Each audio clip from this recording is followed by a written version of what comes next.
Alright.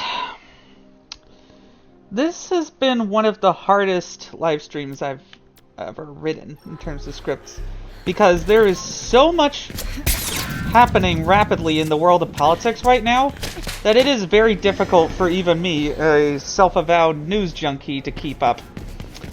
Still, it's important for people to get the facts about situations like these. And like these means, for me, the university protests, because it makes me remember a time in my life when I thought the world had so much promise. Like there was actual progress being made. So I understand the frustrations of those who don't manage to feel optimistic right now. It's hard. It's hard to be optimistic in a world that constantly feels like you're running around and being chased by all sorts of things. This might be part of why I'm picking this game, though it's also very peaceful, and it's fairly easy at this point for me to just avoid enemies rather than fighting them, so I can concentrate on my political points. So, with that having been said, I'm going to move to my script now, because it is pretty detailed and I have a lot to cover. I find it fascinating that I was writing this while my former professor from American University, Dr. Alan Lichtman, who, by the way, has predicted nearly every presidential, actually every presidential election correctly since 1984, with his 13 keys to the presidency system, was making a similar live stream, but probably from a, definitely from a much more educated perspective than my own, because he's still a professor and I'm not. I earned a bachelor's degree in political science with a minor in history, and I think that served me well, but anyway. So, he had a live stream on this, and I'll watch it tomorrow. Because I want to keep my opinions my own for a second before comparing them with my old professors in advance of a perhaps possible interview on the subject of Gaza and the 2024 elections, and his opinion closer to the election as well. Anyway, thank you to everybody who's joining the stream at this time. I'm gonna get down to it. Professor Lichtman, Dr. Lichtman, is also the single person who has opened my eyes the most to the rise of American conservatism and its roots in our founding Protestantism. Basically, I highly recommend that everyone who is slightly worried, or very worried, I hope you're all very worried, about the rise of Christian nationalism in this country. Okay, seriously? I need to just find the nearest safe zone and get out of here. Okay. I think this one will do. Alright, get me out of here, Dave. Uh-oh. Alright, anyway. So, I think I'm actually gonna, since I don't want the gameplay to be blocked, I think I'm gonna just quickly pull this up on my phone.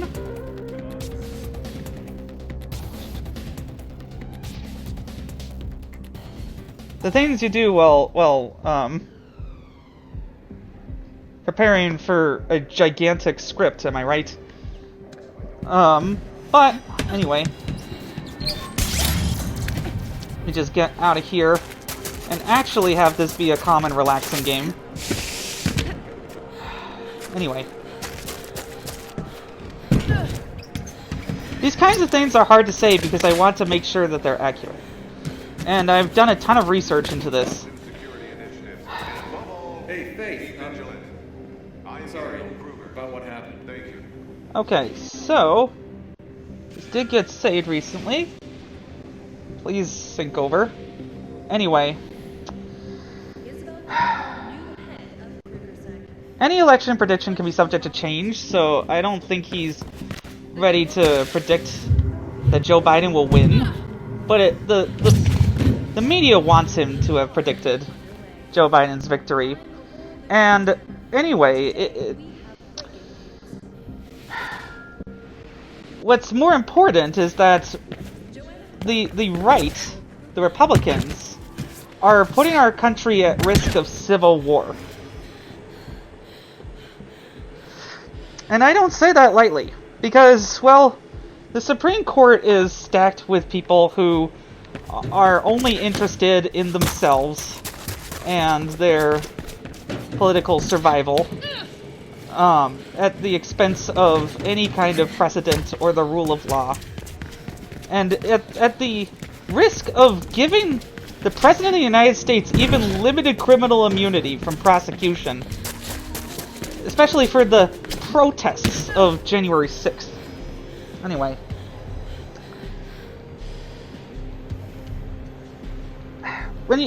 This also is a court that is reaching into literal medieval times to make its points. Meanwhile, the Republican Congress is a bunch of ineffective toadies who are all out to promote themselves on social media crassly. Let me just set a waypoint to go to. Or no, wait. Hang on. I think I have an idea. Oh, yeah. I was going to claim all the billboards. These are things that you could apply your player tag to when this game had online services, and now that's no longer the case. So this is kind of like me reminiscing over a forgotten time, because this game came out in 2016 before all this nonsense.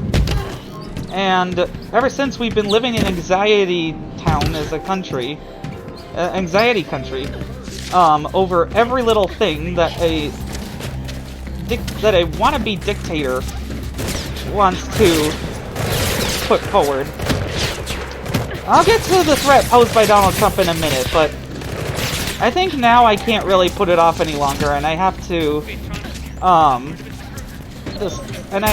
talk about the protests themselves.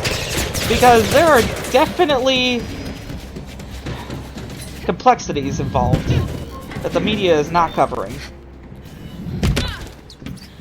Or that they are covering very one-sidedly. It's become clear to me that the American left is radicalizing. It's because of Gaza, sure, and Gaza is a very important issue to raise with a government that is actually responsive to citizen needs, which is an important point. But I also think that that while the police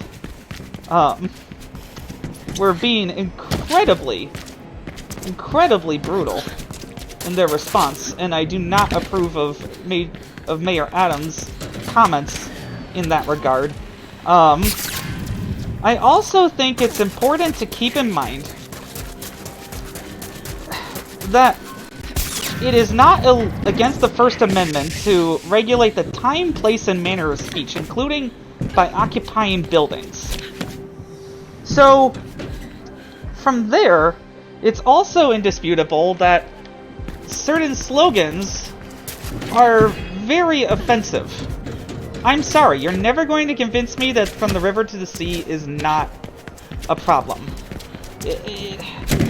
I wish I could say that I full-throatedly supported every aim of the Gaza protest movement, but they don't even know what they want a lot of the time, and what they end up wanting a lot of the time is something that is very disjointed as a result. Plus, there are outside agitators. I don't think those are in serious enough numbers to discredit the entire cause, and I commend the bravery of the protesters in speaking for what they believe, but at the same time, we cannot and should not have any semblance of Jewish students feeling unsafe on campus. Because Tim Miller on Pod Save America today, a former Karl Rove strategist, or no, not Karl Rove, Jeb Bush strategist, there we go, was on the show and saying that basically, like, Gaza protesters are using the fact that it is okay to criticize Jews incredibly stridently. And then somehow they also always have progressive Jewish allies who immediately leap to the defense of every possible comment that they have ever made. Oh, it's not anti-Semitism, my Jewish friend supports this. That kind of feels like... I'm not racist, I have black friends. Like, you need to acknowledge that other people have feelings too, and realize that just yelling at people about their lack of conformity with your stated positions, or perhaps just even minor disagreements. Like, I don't think that what's happening is genocide. I'm sorry, I don't. This has to be proven, and it is a very high bar to clear. But at the same time, there is definitely war crimes. And I think that people of all goodwill can agree on that to some extent, at least. Because then we can actually try and push forward as a civil rights coalition for the benefit of people in Gaza. Like, the important thing is to get a ceasefire done now, temporary though it may be, in exchange for the hostages, which President Biden is currently doing. And then also flood the zone with aid from every direction. Air, sea, land. It's still frustrating that the best viable organization to do that was bombarded by Israel for it.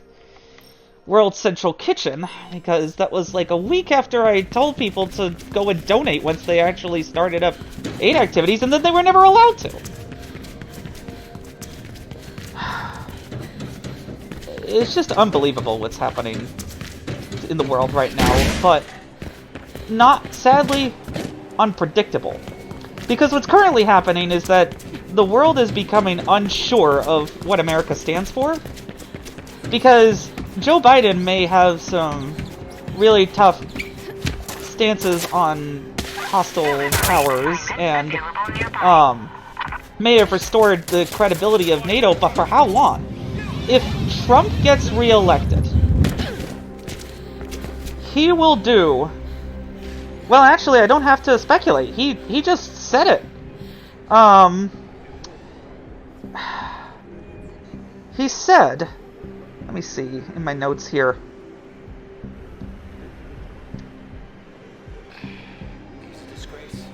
In the Time article, how far Trump would go, he says that he will create an Imperial Presidency that will carry out a deportation of 11 million people using the military, which is against the Posse Comitatus Act that prevents the military from being used for law enforcement, withhold funds appropriated by Congress, fire U.S. attorneys who don't carry out his orders to prosecute his political enemies, weigh pardons for every one of his supporters accused of attacking the U.S. Capitol on January 6, 2021, which will therefore establish that political violence in service of power and to disrupt the voting power of women, queer people, black people, other people of color, and many others. It just boggles the mind that he's just admitting this out in the open, and that this Look, I heard about the raid. very... You never move and do anything, my friend, so I'm just gonna ignore you. Yeah, exactly, you'll just be lounging on that couch all the time. Let me just set a waypoint here. But anyway, back to it. Just the idea that the President of the United States would pardon people who attacked Congress at his orders and get away with it because of the infinite delays to the case against him, granted by the Supreme Court full of his toadies, is baffling to me. The presidency of the United States will also be for sale under a Trump administration, because he will, I predict, he will owe $500 million to someone.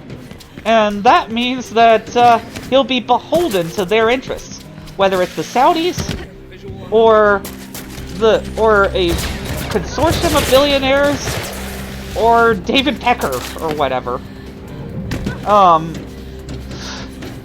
It still tickles me pink a little bit that the guy that he paid to cover up his affair with a porn star was named Pecker. Gotta add some levity to this, because while I don't know if this would be the end of democracy per se, what we would probably get is a Hungarian-style hybrid system, where the form of democracy is all that's left. Because while he goes off with stupid social media antics that distract and enrage and cause anxiety to everyone again, he will also decide that... Yeah. I need to just clear my screen there for a second. Anyway, he will decide the future of thousands of federal employees who he'll reschedule to Schedule F and then fire without cause for not being loyal to him instead of the Constitution of the United States of America. Think about that for a second, everybody. Because what we have here is a precipice moment. A decision between whether the United States will continue to be respected at all on the world stage, and whether it'll just be ignored because it's too chaotic. Like, for instance, Europe will probably need to fund Ukraine aid on its own. If Trump cuts Ukraine aid in an attempt to end the war for his buddy Putin in the most heinous way possible by letting Russia win. His extreme isolationism would also give China, Iran, India, and yes, Israel, a free hand in dealing with their affairs. It'll become a much more fragmented, angrier world that will trust America less. Maybe even the dollar will cease to be a rock-solid guarantee because of high inflation, high debt, and political chaos. This could be the recipe for turning America into a failed state. I don't say this lightly either because, well, I'm kind of invested in a functioning country since I live here.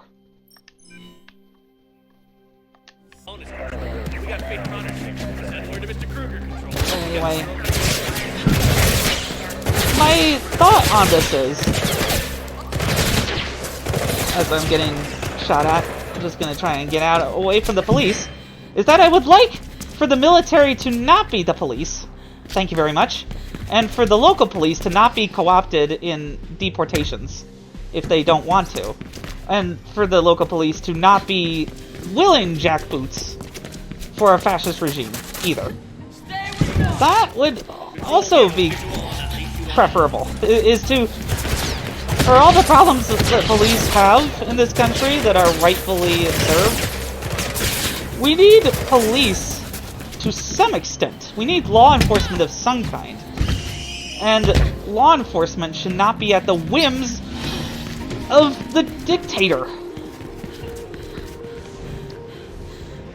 Meanwhile, President Biden signed the American Rescue Plan, rejoined the Paris Climate Agreement, ended the military involvement in Afghanistan, though I have my problems with how that ended up ultimately shaking out.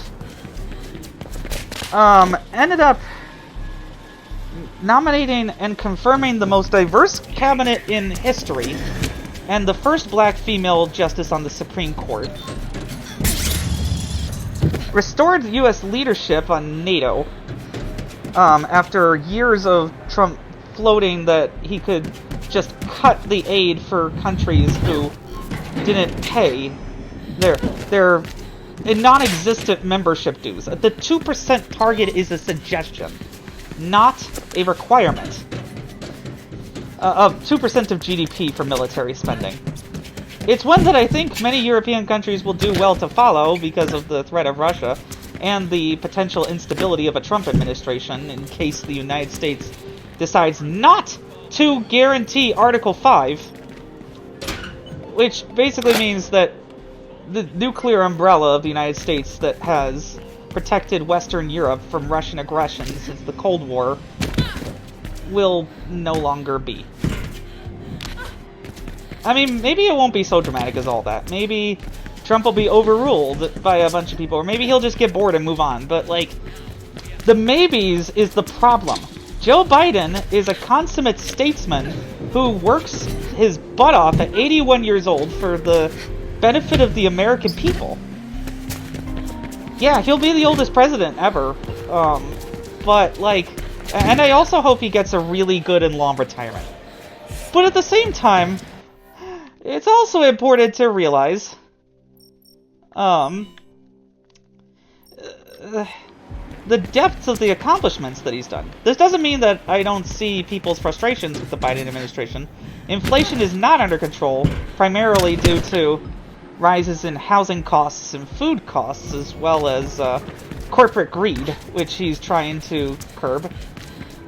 And yet he does bear some responsibility for the sheer amount of stimulus causing inflation to some degree. But he also doesn't control the Fed, because it's an independent institution. The president doesn't have the most power in the world, but he's the most influential person in the world. I mean, that sounds unbelievable when he has the keys to the launch codes, and I don't want an 88-time charged criminal and a sexual assaulter and a madman who farts himself awake to have the control of the nuclear codes either.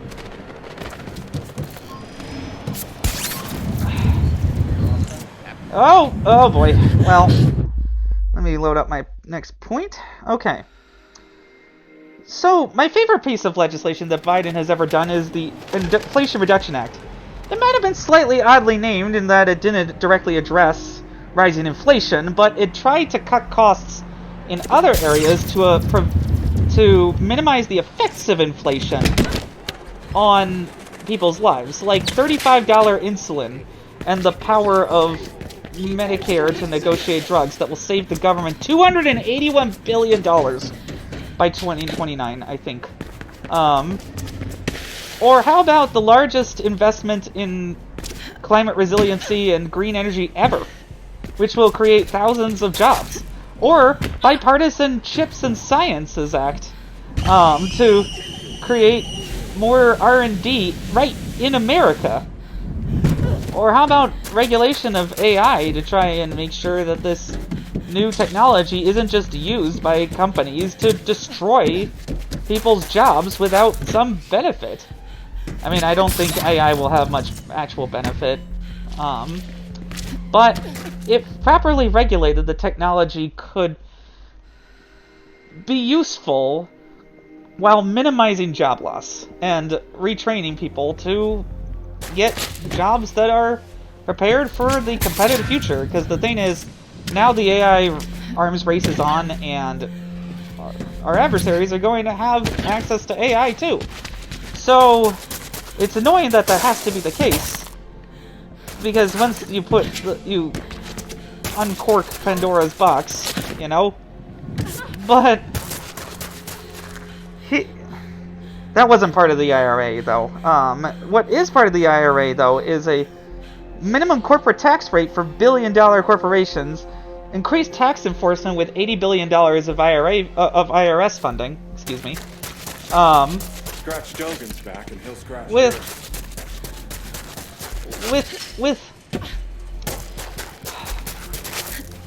$20 billion of that being stolen by Republicans, but it's still $60 billion to empower the hiring of more new agents in order to reduce call wait times and go after the richest tax cheats. It'll bring in $181 billion of tax revenue, plus taxes on dividends and other such things. And he's doing this all without raising the deficit at all. I do think that perhaps we have spent too much money on things, and should be taming the deficit and eventually paying down our debt rather than just assuming that we can borrow for everything forever. But that's precisely why he decided to have his big social legislation be paid for. Let's see. He passed the largest hate crimes act in American history to protect Asian Americans from discrimination for COVID-19. And on Gaza, even, he has made a lot of progress, like including $10 billion in aid for civilians in conflict zones, including Gaza.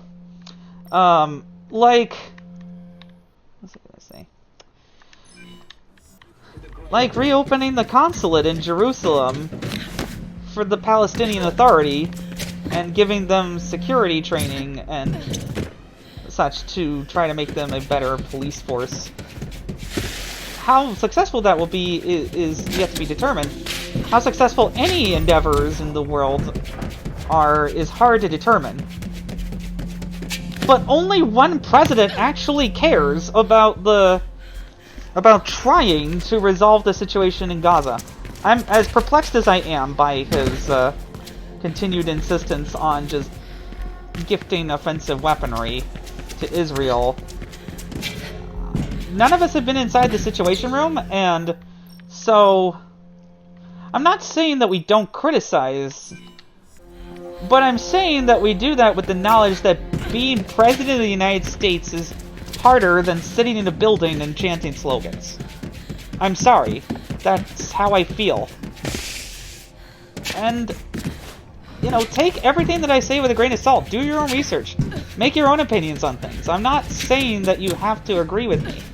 What I am saying is that it would be better if we go towards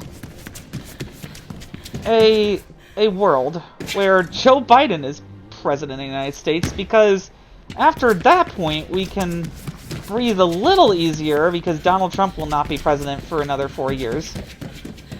And then we work on the really big issues that affect American democracy that I want to talk about in a separate live stream, because I have a lot of thoughts on different proposals that have been put forward.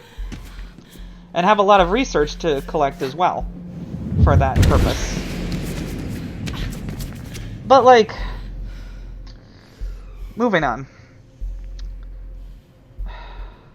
As much as it stinks that we only have 2 viable choices right now, because Robert F. Kennedy Jr. is a crazy who is not like his father at all, and he should be ashamed of every position that he's taken against vaccines.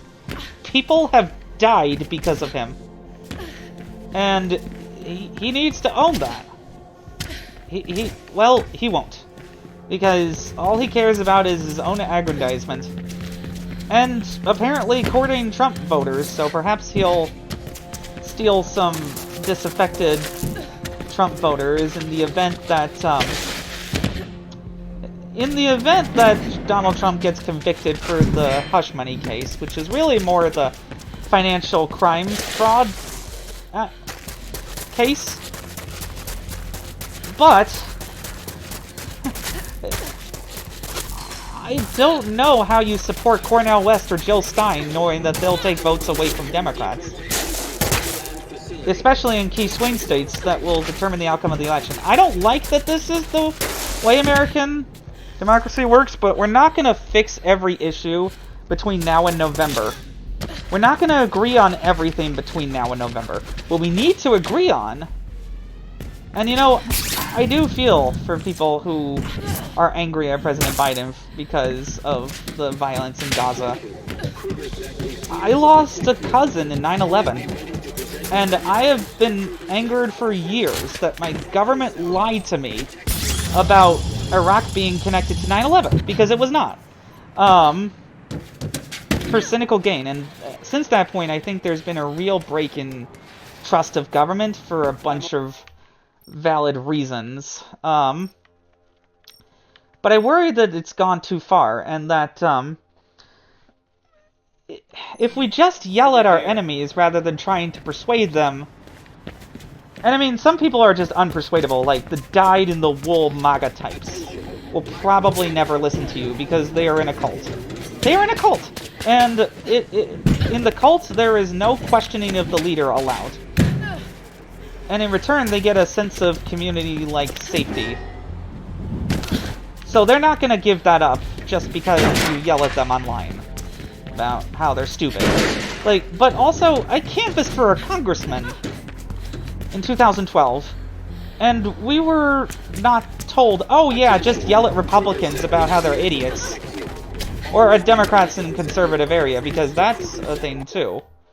Oh dear. Well, trying to think. Okay, I'll just go back this way, because I'm just moving around to move around while I draw up my next point. It's tough because the game isn't allowing me to display it while I also have my script up. So, thank you for bearing with me while I collect my points. There's a lot, again, of information to cover here. But the thrust of my argument is this. The thrust of my PSA is this. That Joe Biden has done a good job. I would grade his presidency of B so far.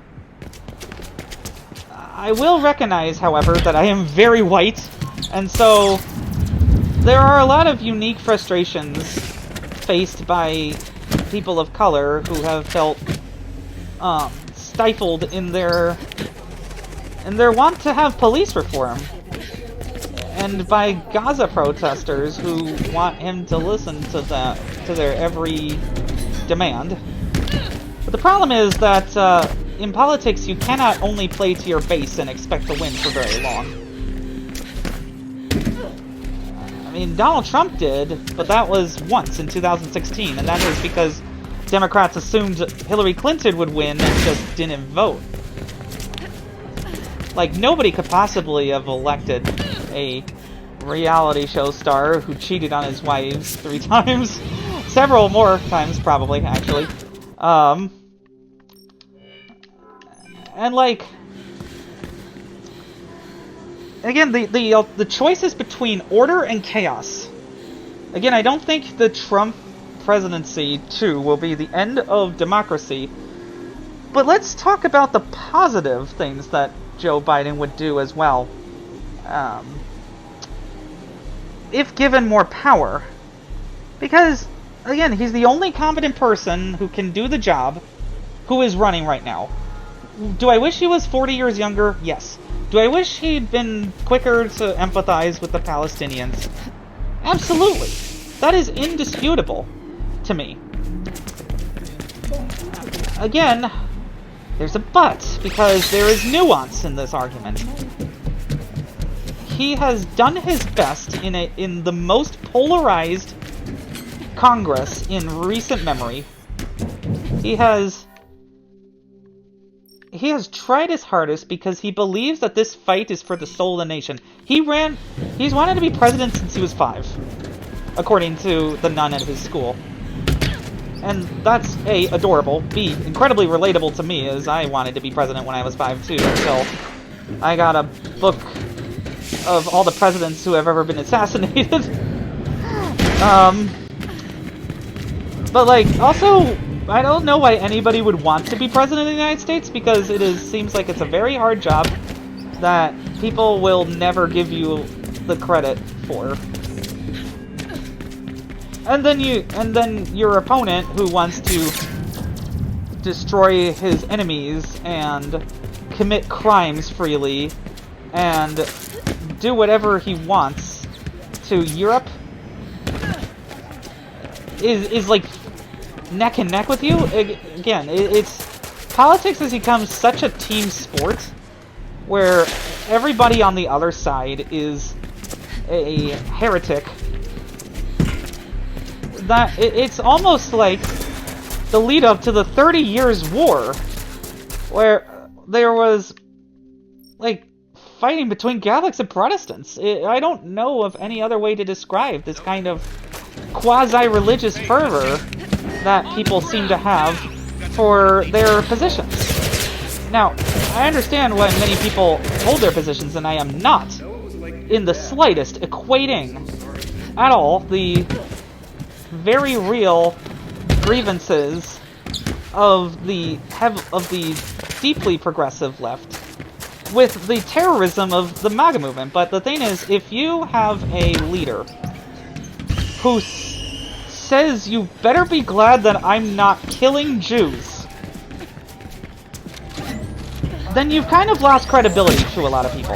Because at that point, then what happens, the actual bad guys use that as a cudgel to discredit any progress that you want to make, or any positions that you have, no matter how nuanced, no matter the valid criticisms against the Israeli government.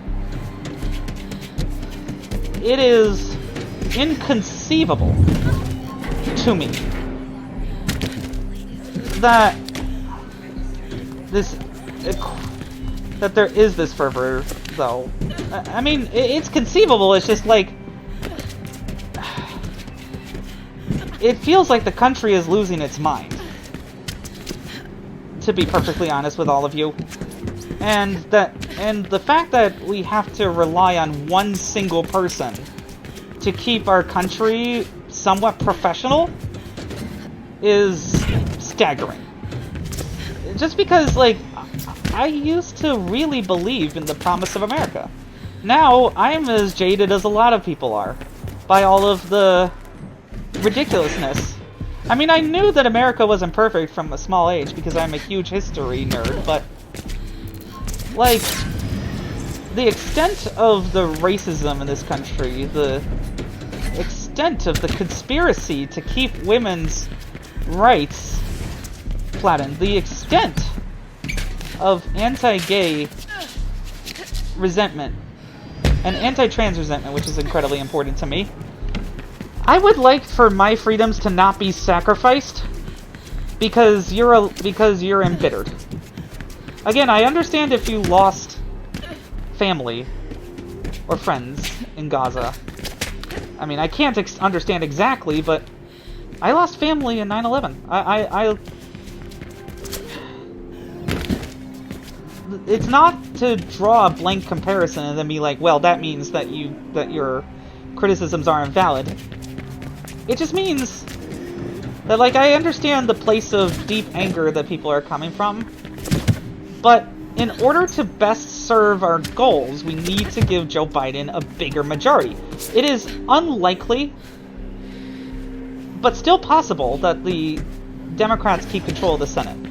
Especially if we push really hard in Texas to knock out Ted Cruz. Which, again, very slim possibility, could happen. Just try to get every vote we can, really. That should be the message, because, well, Nikki Haley Republicans, would you say, oh, they're the enemy? They voted for Donald Trump back in 2016 because they thought he was good on the economy, and back in 2020 because they liked his policies on the border or whatever. And therefore they're idiots who should never be listened to. When many of these people are simply motivated by concerns that are very real to them, and have now realized the threat of Donald Trump to continue voting for Nikki Haley in large numbers, even after it was mathematically impossible for her to continue in the race. Should Biden just dismiss those people in crucial areas? Perhaps that is why he has been so middle of the road on Israel, is he's trying to not alienate people in factories who build weapons for the Israeli military, who might have their jobs impacted if aid is cut off. Or perhaps he's trying to again, be a bipartisan bridge builder. This guy has been in the Senate for a very long time. He has a very old school way of thinking. That, again, is frustrating sometimes. It's like, oh, it's so obvious, but then again, this 81-year-old has a schedule that would make most people my age who are simply exhausted by having to get up in the morning sometimes. From an anxiety standpoint, it would make us cry and have very little sleep. I don't know how he managed to do all of these things, to make the largest climate investment in history, to pass bipartisan gun control legislation, to protect veterans who were damaged by Camp Lejeune pits, to cut child poverty in half overnight with the child tax credit that he would extend if given the chance. Oh, and other things that he would pass if he had a bigger majority in Congress and the Senate, because again, it's not enough to just re-elect the president. The president winning in an area most likely brings up Congress. This is called the coattail effect.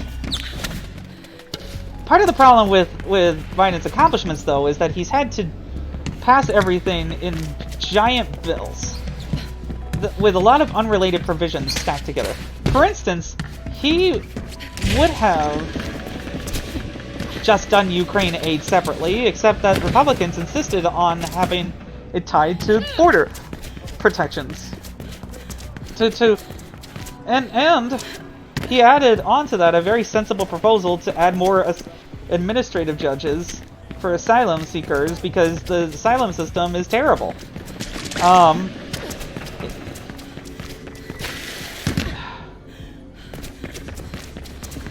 The point scoring among the Republicans was such, though, that their dear leader ordered them to comply with his wish to destroy the sensible legislation because he wanted to campaign on the issue at the border.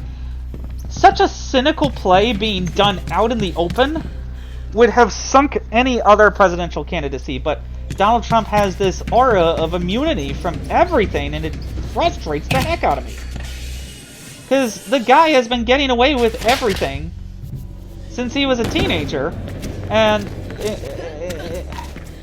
with the only punishment that he's ever really suffered in his life being a few fines and loss of presidency. Oh no! Ugh. Oops. And then, like,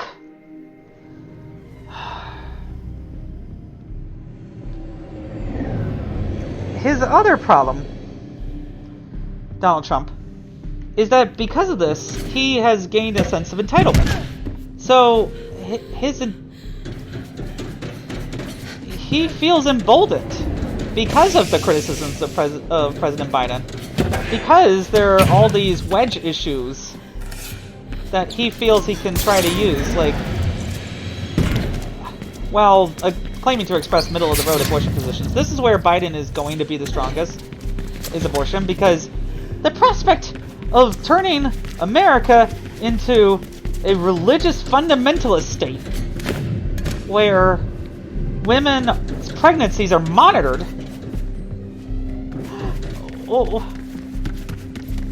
where people are deported for looking brown. Because do you really think that the military, if they're being ordered to sweep a bunch of homes in search of 11 million undocumented people, is going to care if they have an ID? They'll just assume everything is fake and just haul them before the judges. And if the judges can't process them, then they'll just kick people out. This could happen to American citizens, despite Trump's insistence that that will not be the case. Because as we all know, Donald Trump is so honest. But I don't want it to just be about Trump bad. Because, again, a negative message is not what sells. What sells is showing how you would make things better. This is just a basic rule of political science. And Joe Biden would have reformed the immigration system and created a pathway to citizenship for legal immigrants. He would expand voting rights and actually pass the John Lewis Voting Rights Advancement Act and the For the People Act that would combat voter suppression, gerrymandering, dark money, and foreign interference. Like, I like those things. They would face fierce resistance from Republicans. But, okay, there are definitely some democracy limiting things, such as the filibuster and like all these archaic rules about like majority of the majority that needed to be significantly reformed too in order for these things to go through easily, because our Constitution is not designed for quick change. It's designed to have people fight each other for the right to pass a compromise bill. A lot of times, compromise is part of our system, and sometimes that's great, and sometimes that really, really stinks, because if 2 senators hadn't vetoed it, we could have gotten $555 billion of investment in green energy and climate. That would have been fantastic. But, again, 2 senators, one from West Virginia and the other from Arizona. Like, from 2 states. Not even 2 senators of the same state. Like, anyway. Again, I don't blame people for having concerns about his age or anything like that, but, well, Kamala Harris appears to be doing a good job. I didn't say that initially because she wasn't really sure where her portfolio lay, but now that she's really out there fighting for abortion while her husband is fighting for gay rights and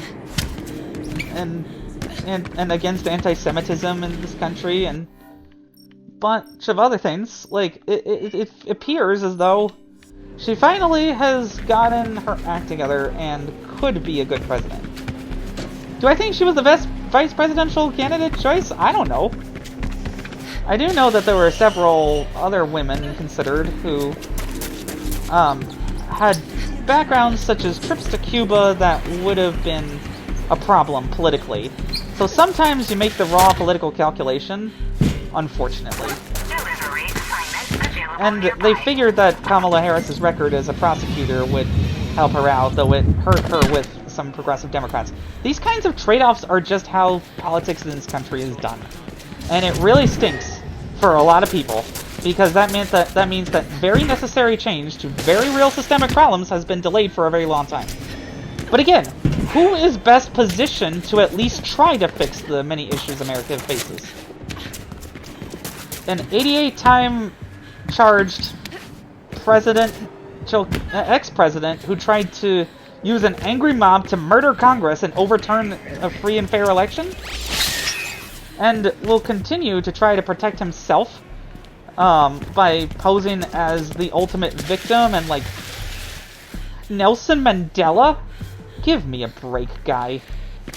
Or Jesus. Oh no!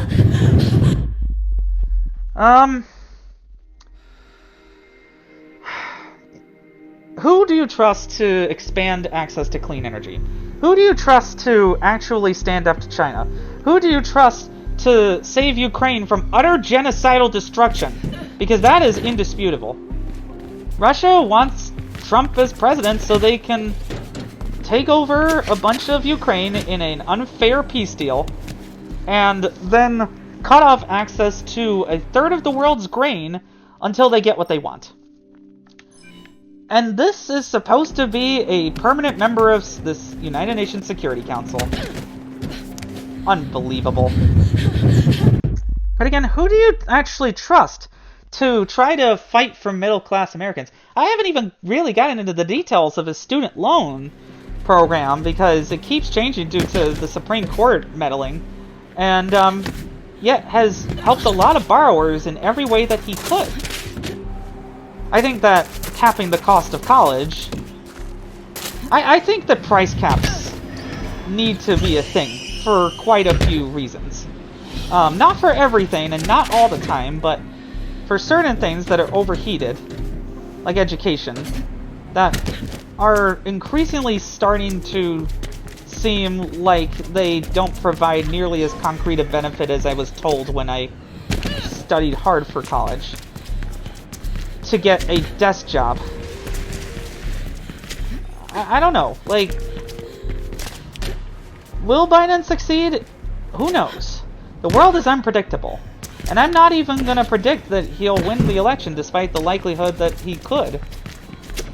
Because the world is that wild and chaotic right now. The response that we need to have is to work together on common goals. Have the debates, yes, about certain things. But also, prevent dictatorship. Prevent a criminal and an insurrectionist and a rapist and a sociopath from ever hurting America again. This country that I love, for all of its flaws, needs a president that will defend it, not himself.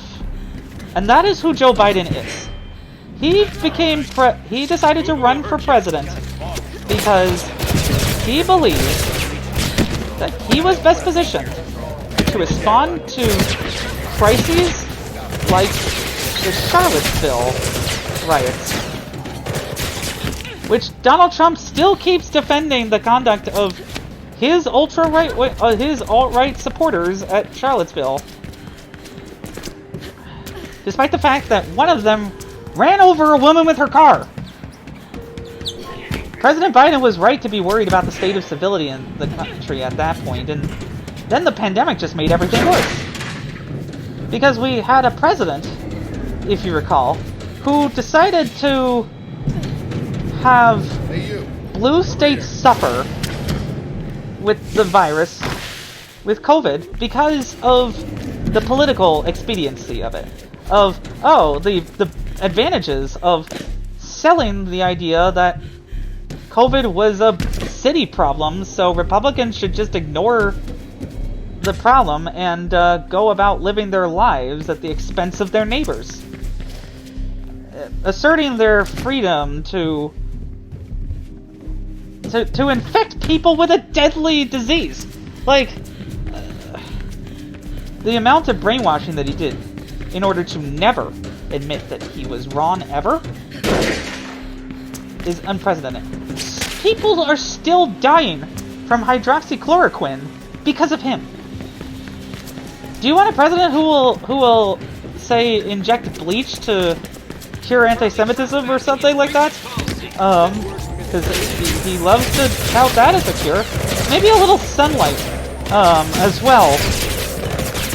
Well, you know what? I'm bringing out the sunlight on the real stakes of 2024.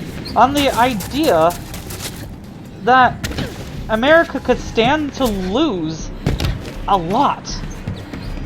It could stand to lose marriage equality, protections for gender minorities, such as myself, and other trans people who I know and love deeply. That it could make the women in my life afraid for their safety, for their reproductive health. That it could give people nightmares about every little thing that one man types on social media because he cannot stand not being at the center of attention. Again, I completely understand. Joe Biden is not a perfect individual. He does not have a perfect record. Politicians are human beings. I think he's one of the better presidents of our time. I'd say that in certain respects Obama was better, in some respects worse, but... And again, I do think that things like Afghanistan and Gaza could have been handled better.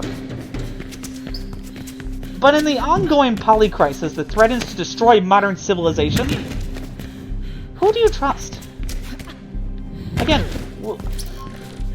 Trump will look for the easiest solutions to gain the most credit with the least effort on his part. He will look for any excuse to not work. The guy was in bed until 11 tweeting and watching cable news.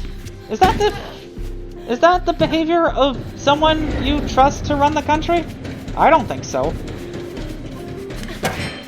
And again, I get the frustration that it is up to us to pick between the lesser of two evils again. This lesser of two evils stuff has to end after this election. We need an actual viable ability for third parties to challenge the duopoly of the Democrats and Republicans. Because I'm not going to sit here and pretend that the Democrats don't have things to answer for. I think that some of their stances, especially on Gaza, are incorrect. I think that sometimes their leadership is just too old. And honestly, we need to set term limits for Congress. But I'll get more into the details of how I would reform American democracy again in another live stream. Hey, you. Over here. Let me see. What other key points have I missed from my script? Because I've gone way off script. But you know what? Just because this is such a sprawling problem does not mean that we cannot make a difference. Like, in some states, yeah, it's gonna be safe for Democrat, most likely, but we should still court every vote. Because when Sean Patrick Maloney was Democratic Congressional Campaign Committee chairman, he was less focused on his district. And then he got punished for it when White Plains was redistricted away and packed with the other Democratic district, like that was nearby to the south, and made it redder, and then he lost. Because, well, he also barely campaigned, because we cannot assume that anywhere is safe, not until we win. And honestly, we may have to have New Deal style democratic power for 20 years in order to really crush the MAGA movement once and for all. At the ballot box, where it should be crushed, instead of on the streets with guns and batons and pepper spray and who knows what else. Because a civil war in the United States of America, nobody could predict how that goes. Especially not anyone who claims that they know how it'll go with any certainty. My low confidence assessment is that if Trump wins the election, then he'll shoot protesters in the legs, and that will start radical attacks by left-wing groups, which will create reprisals by the police. I say low confidence because I have low confidence that Trump will win. I still consider it a threat, because even a 1% chance that Donald Trump wins, despite his many crimes, despite his insecurities, despite his constant need to literally coup plot out in the open, any chance of that it should be taken seriously.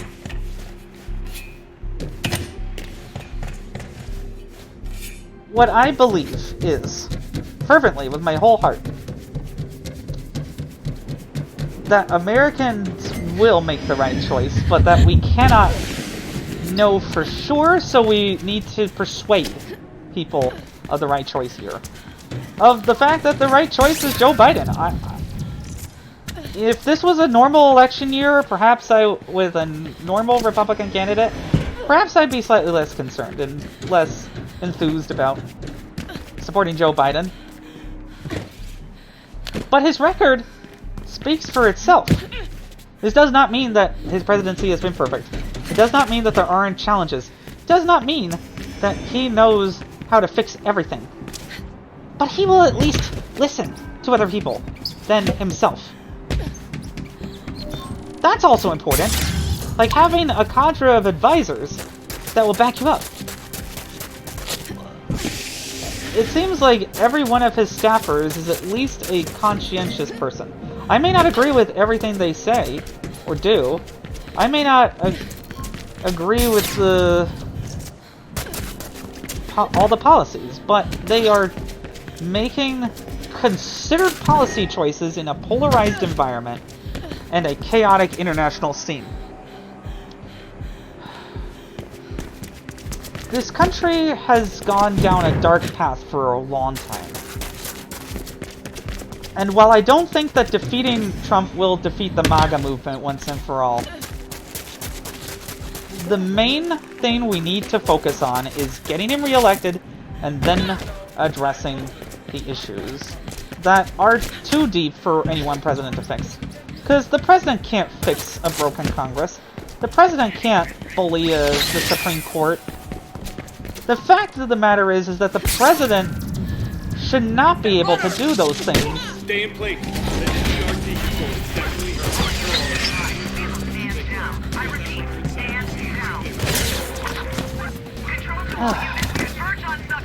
It's a shame that the bygone days of 2016 couldn't have gone any better.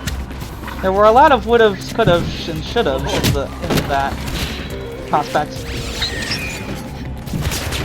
Like, looking back, I'm not sure what Hillary Clinton could have done differently, even if she had not said basket of deplorables to describe MAGA supporters back in the respectability politics days where Republicans got a free pass for everything because the objective of journalism was to be neutral at the expense of being factual. But like, 3 terms of the same party is a hard thing to sell.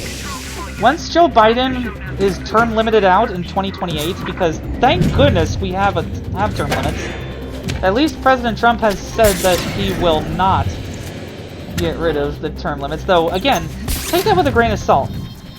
Especially if he ends up, like, rigging... technically respecting the 2-term limit, but rigging the next election